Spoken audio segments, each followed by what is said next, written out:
اعوذ باللہ من الشیطان الرجیم بسم اللہ الرحمن الرحیم واخفض جناحک للمؤمنین صدق اللہ العظیم۔ وعن ابی موسیٰ رضی اللہ عنہ قال قال رسول اللہ صلی اللہ علیہ وسلم المؤمن للمؤمن کالبنیان یشد بعضه بعضا وشبک بین اصابعہ متفق علیہ۔ اس آیت کریمہ کا ترجمہ یہ ہے کہ اللہ تعالیٰ فرماتے ہیں حضور صلی اللہ علیہ وسلم سے مخاطب ہو کر کہ نبی آپ اپنے بازو کو ایمان والوں کے لیے جھکا دیجیے۔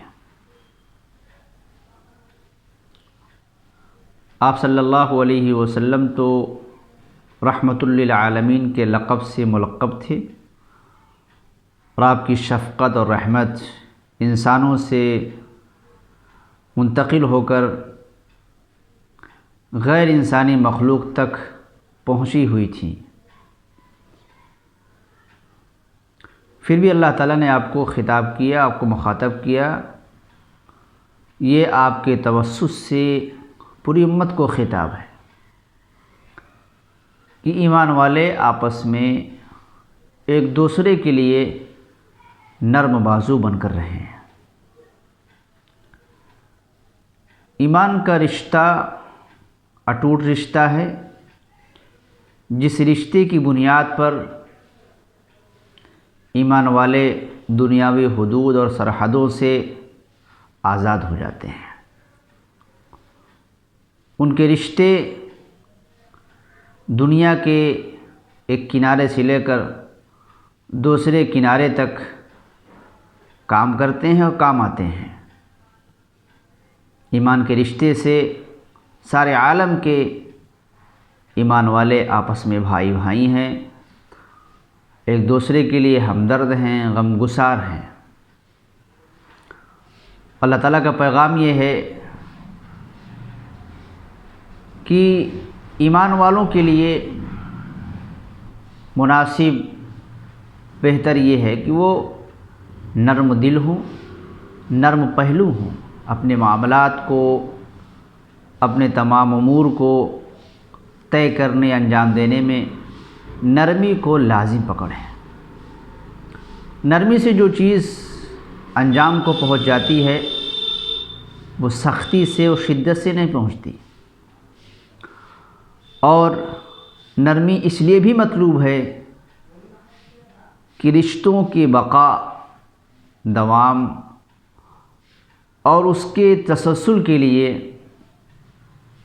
باقی رہنے کے لیے نرمی کا اختیار کرنا لازم اور ضروری ہے۔ رشتے وہیں باقی رہتے ہیں، تعلق اور ربط وہیں باقی رہتا ہے جہاں نرمی کے ساتھ اس کو انجام دیا جائے، اس کو برتا جائے۔ اور جب شدت اور سختی اختیار کی جاتی ہے تو پھر رشتے، تعلق اور ربط ٹوٹنے لگتے ہیں،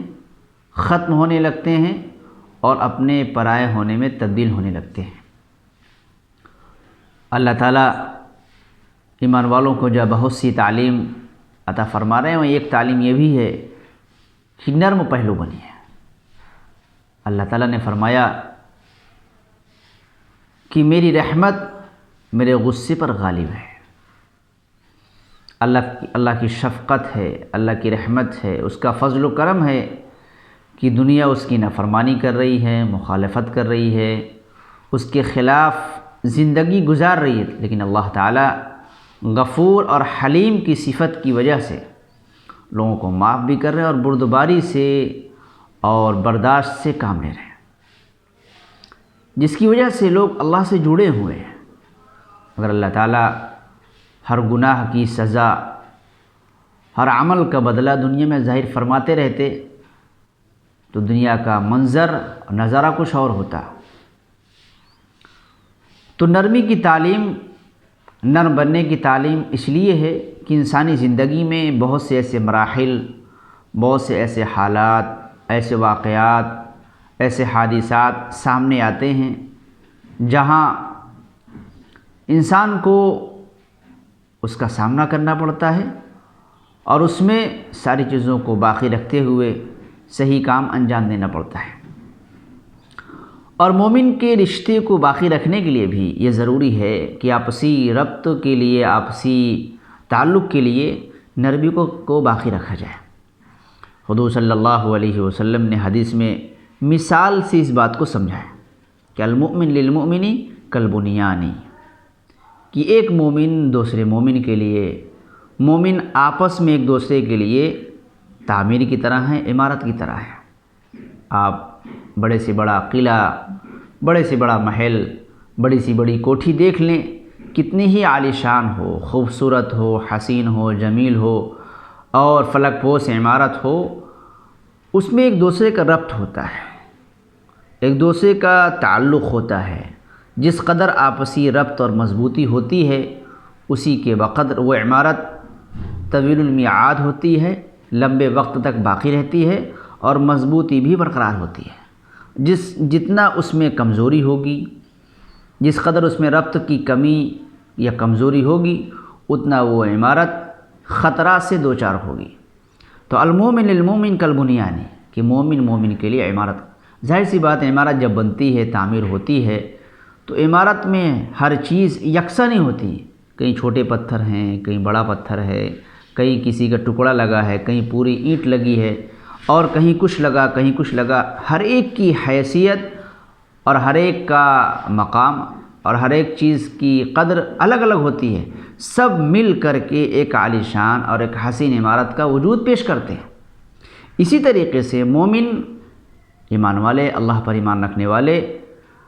سب کے درجات الگ الگ ہیں۔ کوئی بہت بڑا دیندار ہوگا، کوئی ادنا درجے کا دیندار ہوگا، کچھ ایسے بھی ہوں گے جو گناہوں میں ملوث ہوں گے، کچھ ایسے بھی ہوں گے جو خدا کی نافرمانی لا علمی میں کر رہے ہوں گے، کچھ ایسے ہوں گے جو اپنی نادانی اور جہالت سے دین کے خلاف زندگی گزار رہے ہوں گے۔ تو کیا ایسے لوگوں سے تعلق ختم کر لیا جائے، ایسے لوگوں سے دوری اختیار کر لی جائے، ایسے لوگوں سے صرف نظر کر لیا جائے، ایسے لوگوں کو اپنی فہرست سے خارج کر دیا جائے، ایسے لوگوں سے کنارہ کشی اختیار کر لی جائے؟ نہیں، ایسا نہیں، بلکہ ان کو جوڑنے کی کوشش کی جائے، ان سے ربط برقرار رکھا جائے، ان کو اچھے سے اچھا بنانے کی فکر کی جائے تاکہ عمارت میں جو کمی ہے اس کی بھرپائی ہو جائے۔ ایسا تو نہیں ہوتا کہ عمارت میں کمزوری ہو، عمارت میں جو ہے کچھ ضعف پیدا ہو گیا ہو تو اس چیز کو نکال کے پھینک دیں، نہیں، بلکہ اس کو اس کے جوڑ کے ساتھ، ربط کے ساتھ اس کو مضبوط بنانے کی کوشش کی جاتی ہے، فکر کی جاتی ہے۔ تو ایک طرف تو اللہ تعالیٰ فرما رہے ہیں کہ مومن کو آپس میں نرم پہلو ہونا چاہیے، نرم پہلو کے ساتھ ایک دوسرے کا خیال رکھنا چاہیے، کہیں شدت ہو تو نرمی ہو۔ اور دوسری بات یہ ہے کہ یہ ضرورت بھی اس لیے ہے تاکہ پورا ایمانی جو خاکہ ہے، جو مسلمان اور ایمان رکھنے والوں کا جو طبقہ ہے، وہ ایک عمارت کی شکل میں دنیا کے سامنے آئے، ایک دوسرے سے ربط ہو، تعلق ہو، اللہ کو مانتے ہیں، اللہ کو چاہتے ہیں، گناہوں میں ملوث ہیں تو ان کو صاف کیا جائے، ان کو دھلا جائے، ان کی فکر کی جائے اور ان کو جو ہے صاف کرنے کی کوشش کی جائے، ان کو اچھا کیا جائے، ان کو بنایا جائے اور پھر ان کو اچھا کر کے اس عمارت میں جوڑا جائے۔ جیسے مثال کے طور پر ایک ہیرا ہو، اگر وہ نالے میں گر جائے، گندگی میں چلا جائے تو انسان اس کو چھوڑتا نہیں ہے، اس کو اپنے کو بچاتے ہوئے، صاف رکھتے ہوئے، اس کو نکال کر اس کی دھلائی کر کے پھر اس کو اس کا مقام دلاتا ہے۔ ایسے ہر مومن ہیرے کی طرح ہے۔ کچھ مومن وہ ہیں جو صاف ستھرے مقام پہ رہتے ہیں، کچھ مومن ایسے ہیں جو گندگی میں گر پڑے ہیں، جو گندگی میں جا چکے ہیں، کچھ تو جان بوجھ کر گر گئے اور کچھ ایسے ہیں جو نادانی میں چلے گئے، جن کو اپنے مقام اور مرتبے کا خیال نہیں ہے۔ تو جو لوگ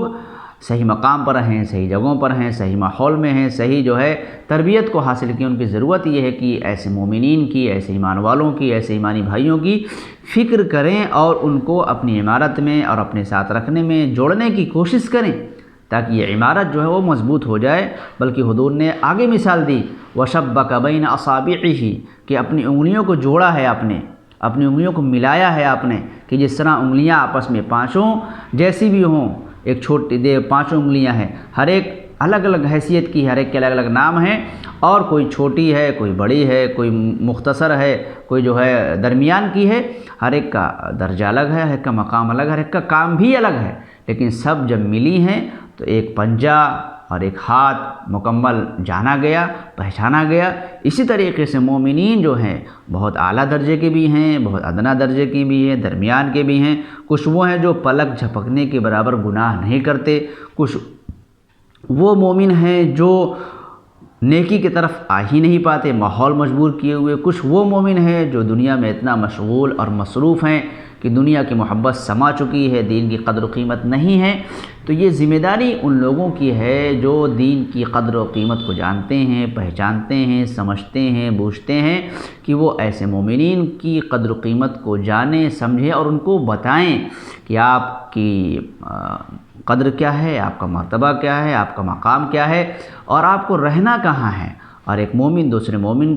کے لیے بالکل عمارت کی طرح سے ہے، اس کا مقام مرتبہ کو یاد دلایا جائے اور آپسی ربط کے ساتھ رہنے کی کوشش کی جائے۔ اور یہ جب ہی ہوگا جب نرمی کا پہلو اختیار کیا جائے۔ ہو یہ رہا ہے کہ ہم کسی کو گناہ میں ملوث دیکھتے ہیں، کسی گناہ کے بارے میں جانتے ہیں، کسی کے برے عمل کے بارے میں جان لیتے ہیں، تب اس کو بجائے اس کے کہ قریب کریں، اس کو سمجھائیں، اس کو جو ہے